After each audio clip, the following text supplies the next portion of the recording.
రోజుకి 1 గంట కూడా ప్రార్థన చెయ్యను, అయినా నేను క్రైస్తవుడనే.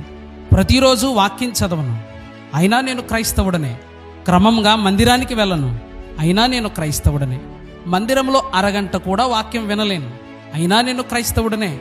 ఆరాధన ఎగ్గొట్టి ఫంక్షన్స్కి వెళ్తాను, అయినా నేను క్రైస్తవుడనే. సంఘానికి ఆర్థికంగా మద్దతు ఇవ్వను, అయినా నేను క్రైస్తవుడనే. సినిమాలు సీరియల్స్ చూస్తాను, అయినా నేను క్రైస్తవుడనే. అబద్ధాలు బూతులు మితిమీరి మాట్లాడుతాను, అయినా నేను క్రైస్తవుడనే. మోహపు చూపులు చూస్తాను, అయినా నేను క్రైస్తవుడనే. మోసం చేయటానికి ఏమాత్రం వెనుకాడను, అయినా నేను క్రైస్తవుడనే. లోక సంబంధమైన ఆచారములు విడిచిపెట్టను, అయినా నేను క్రైస్తవుడనే.